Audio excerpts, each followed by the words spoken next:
All right, No Name Cinema Society, Indie Spotlight time. We are back, and we're even later than before. We can't seem to catch a break.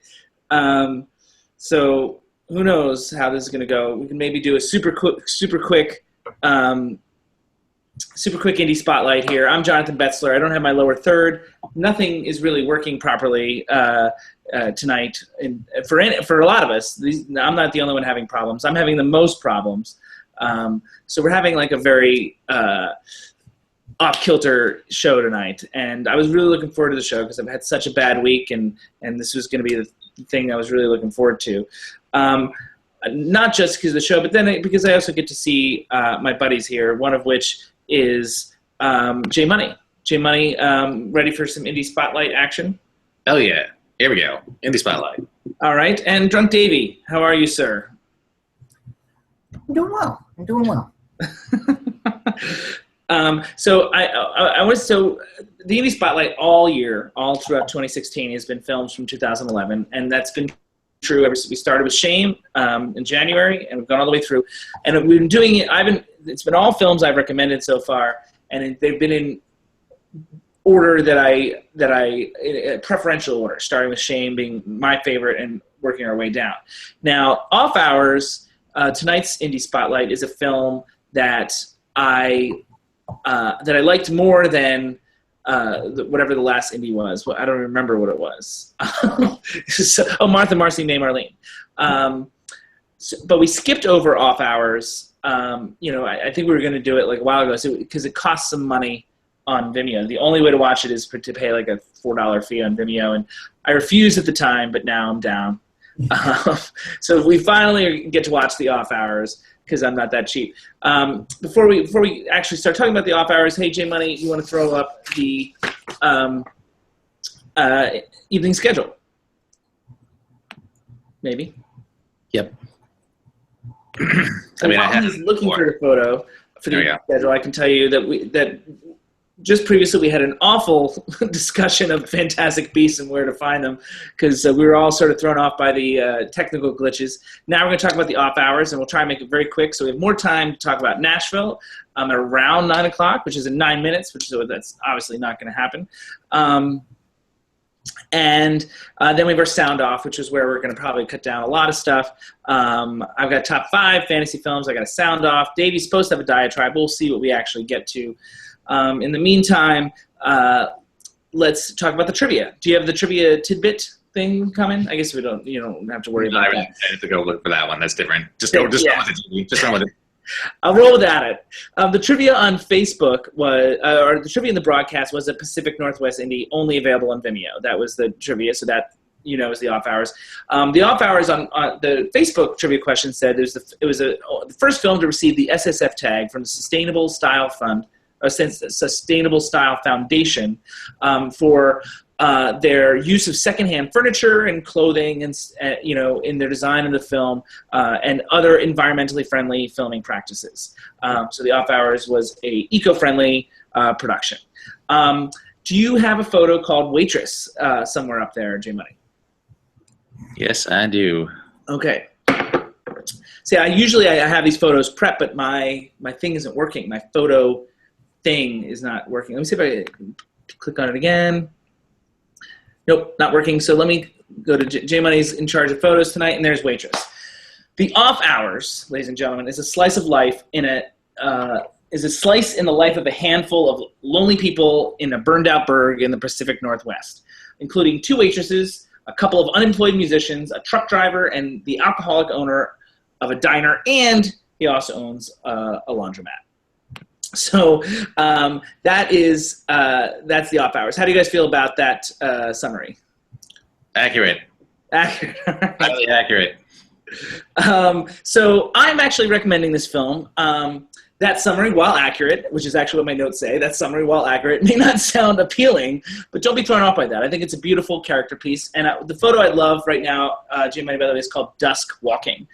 Sure. I think it's a beautiful character piece. I would have recommended it earlier, but obviously I couldn't afford rewatching at the time. $4 goes a long way, ladies and gentlemen. I think there's mostly wonderful performances, and hopefully have time to dig into that a little bit, especially Amy Simons, who I think is just fabulous in this role. I think the cinematography is gorgeous. It's gorgeous, subtle, a great example of strong digital cinematography. Some cons too, but I'll get to that later. So there you see Dusk walking. Oh, does that get cut off for you guys? Yes. Yeah, it looks like it is a little bit. All right, so take it off, and J Money, give me your opening thoughts.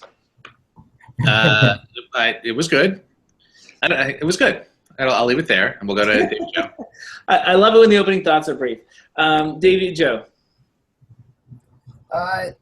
You know what? I thought it complemented our classic very nicely. Interesting. I was going to start the evening if I had time, saying I'm not sure we could think of 3 more different films, but so I'm gonna dig into that. I'm curious. And your next photo, by the way, is Pacific Northwest. J Money, if you want to get ready for it. David Joe, what do you mean by that? I just think it's you know, there's a lot of different characters, and you kind of just learn about them, and it's not always they're not always the storylines aren't completely intertwined, but it is related, and it's all pretty intriguing. Well, I think Megan Griffith would feel very good that you just compared her film to Nashville. One of the things I wanted to talk about was pace, because it's something you talked about a lot, and I feel like a lot of people that might watch this movie would feel like it's slow, but I actually love the pace. It's like got a very Proustian, methodical pace. How do you guys feel about the pace of this film? Can I tell there's a photo on my way? Do you want to? You can take it down. I haven't cut to it yet. Okay, thank you. But keep it in the dock. Oh, great. Yeah, it's slow moving. You know, that's okay, generally speaking. I personally was not as enthused about the pace, perhaps, as JB is. More so because I just thought that I kind of got what the movie was about, and I didn't feel like I needed to. I guess I would have liked to have been pleasantly surprised more often than I was.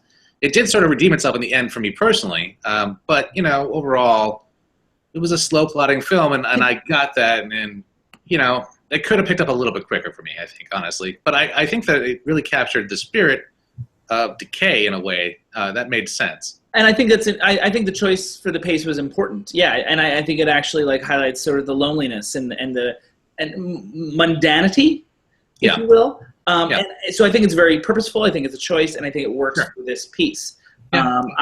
I happen to love it. I mean, my films tend to be slow, not this slow, but I mean, like, in a character piece like this, I like the space. I like the breathing. Yeah. Davey, you haven't talked about pacing. I'm also unclear if you like the movie or not. You just compared it to Nashville. No, I liked it a lot, and I thought that the there's a sort of an underlying melancholy about the whole thing that I think was served quite well by the pace. So it seemed perfectly suited to the storyline. The other thing I wanted to talk about in terms of Megan Griffith's direction, and in addition to doing a great job with pace, this is where the photo comes in, shot composition. I thought she did a terrific job with shot composition, and it wasn't like your generic type of coverage. You know what I mean? I feel like it was shot composition with a lot of great usage of like people in the frame. Like sometimes you hear about great shots and they're not shots with necessarily people in them. But I mean, I feel like every shot was, even if it was just like a dialogue shot, it was very carefully composed in a way that wasn't overly showy or anything like that. I really appreciate it. And this is part of what I was talking about in the beginning with the subtle digital cinematography. I mean, like, I think the opening image is pretty cool too. Like, if I remember, it's of her back while she's waiting for people to come into the diner. I really appreciated that about this film, and I think it really worked. Do you guys have any thoughts about shot composition? I'll buy into what you're saying. I'm trying to think of anything specific that really stuck out to me. I think the cinematography really took advantage of the lighting situation, and I think I probably noticed that more than the actual composition itself. In the sense that, in the lack of lighting. And the lack of lighting. I mean, just the picture that you threw up before where she was walking in dusk, it really, it translated very well, surprisingly. It really was her walking in dusk. And I think that, it's funny that you're mentioning that this was a movie that they were called out, they were given props for using secondhand pieces and things like that. Everything that you just showed, even just now, this shot of the broken window in the farm, everything felt very real and everything felt very placed in a realistic way. And I think that they really managed to take advantage of that. And I guess the same way that you're talking about shot composition, like everything about it felt very genuine, Right. And that's sort of my thing. That's what I'm a big believer in. I mean, the other thing that I thought was really strong, and we sometimes talk about this, but I mean, it's so crucial in a movie like this, is the use of cutaways, like the one that the picture you just showed, like sort of establishing the environment, and it helps with this mood and the pace that we talked about. I mean, I think the cutaways are among the shots that are really well composed. I mean, there was a shot of a random chair at one point, just like a empty rocking chair, which again I feel like highlights the loneliness. I thought it was really. I thought the cutaways really worked for this film. David Joe, you were nodding. Well, I wanted to ask you what you thought about. It's really towards the very end where she cuts to just black screen like twice. I don't know. I thought that was kind of neat because you almost needed a second to absorb what was happening.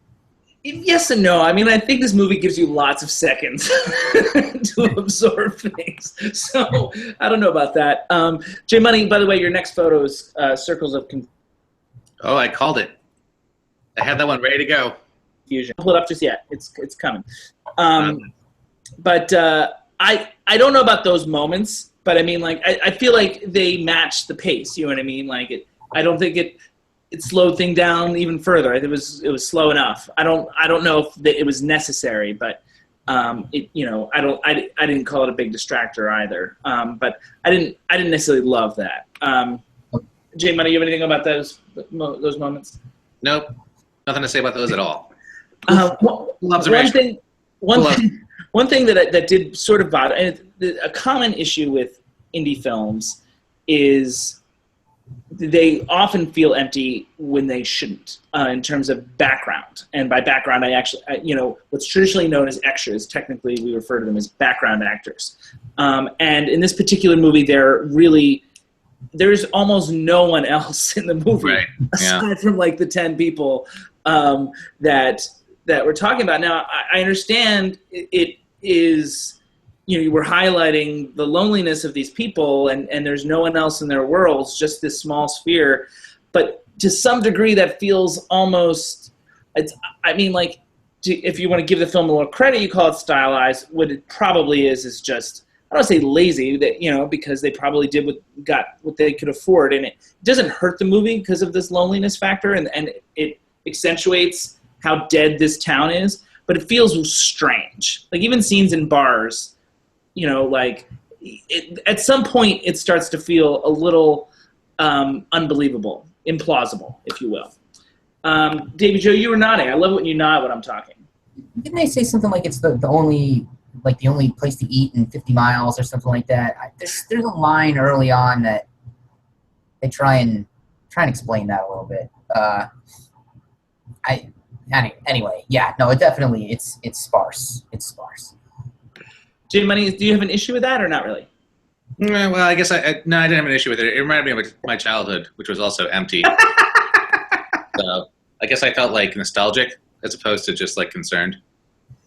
J Money grew up in Vermont, ladies and gentlemen. Well, yeah, although also northern New Hampshire, which was even more sparse and rural than Vermont, if you can imagine that. And the last thing, now we can you can pull that photo up, J Money, that I wanted to talk about a little bit, that in terms of Megan Griffith's direction, and when we always talk about this in terms of like a good indicator of direction, is the quality of the performances. And not all the performances were great. Most of them are. I think, especially it's important in a character piece. I had some issues with some of them, but I think that the important ones here is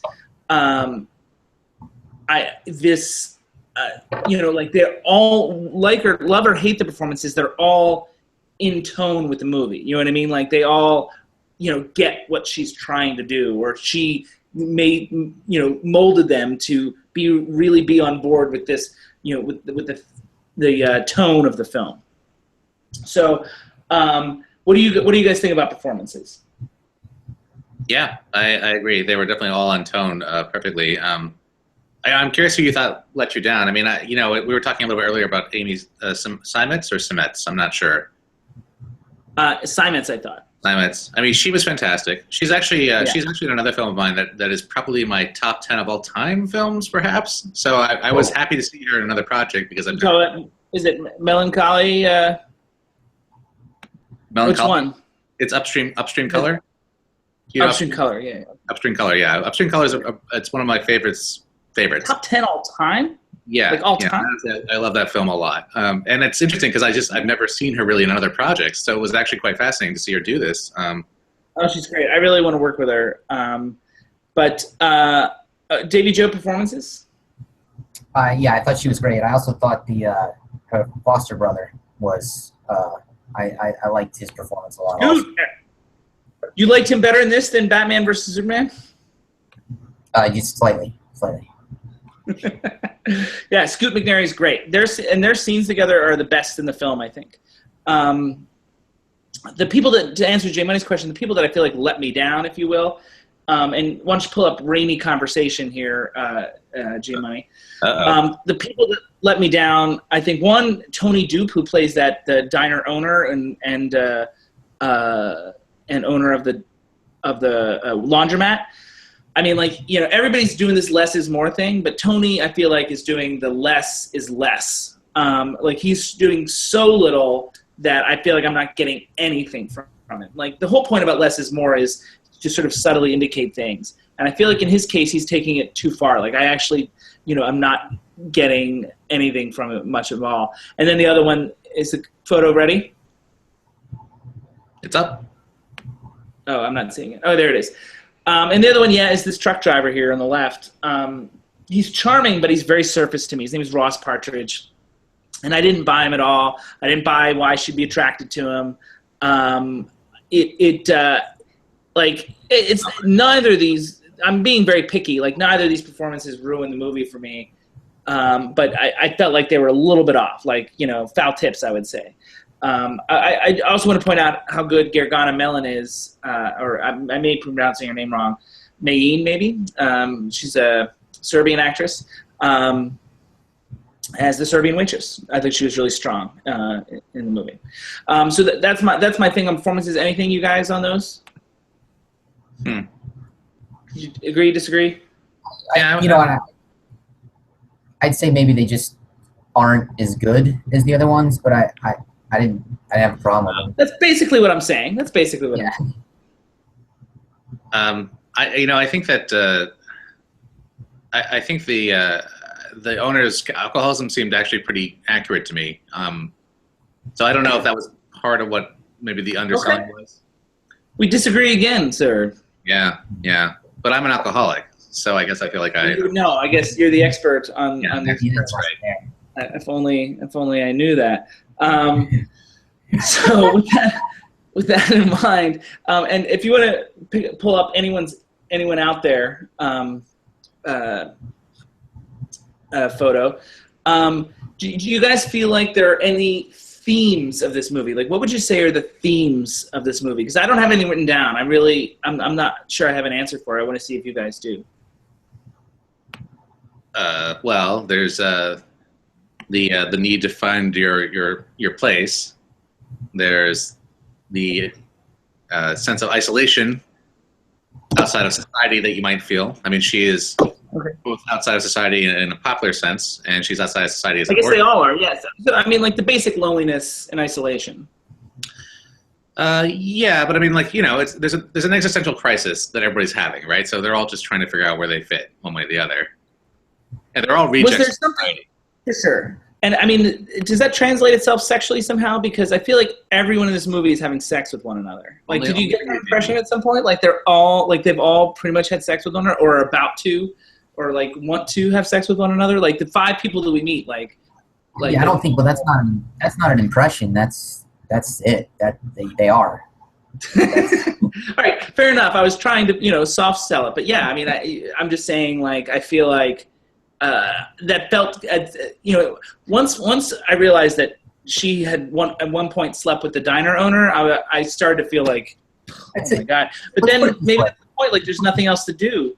It's a bit incestuous. Yeah, it wasn't about her attraction. She's sleeping with everybody because she's trying to find something in herself. I mean, that's kind of her point. Okay. She's empty and she's filling it up with anything that she can find, basically.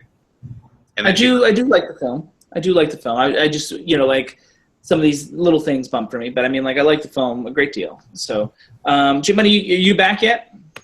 I've never left, baby. There you go. All right, cool. How do you guys feel? Do you guys want to have anything you want to finish with, or kind of wrap things up? No, I think we can wrap things up. Yeah. All right, so we're late again, and we're probably even later. Nashville's coming up next, but the next indie, and I don't even know. We don't even know what date our next show is yet. I don't think. I'm thinking. Maybe I'll ask right now. I was going to ask him off camera. Davey Joe, do you know about December 6th yet? I think it's yes. I think we just like All right, December 6th at 8:30 Eastern, 5:30 Pacific. Assuming everything is better next time with the stupid YouTube BS. Wait. Google. What's that? 8:30 or 8? For the indie, it's 8:30. Oh, 8. Oh, for the indie. Okay, yeah. So the next indie is a 2011 indie that was initially considered by these guys, my partners, as being too mainstream for us to talk about as the indie spotlight. They've since rescinded it, so it's another one that I would have recommended a lot earlier, but instead we're going to recommend it this late in the year, messing up the whole order of things. But so we got another 2000 indie that's really, really good, and we'll bring that to you next time on Tuesday, December the 6th. In the meantime, in about 5-10 minutes, we're going to talk about Nashville, and hopefully we'll do it quickly so we can catch up at Nashville. I mean, how are we going to rush through that? Oh, my gosh. So much. So, all right, we'll see you guys shortly. And hang in there, viewers. I appreciate all of you still watching. But hang in there, and we'll be back on schedule shortly.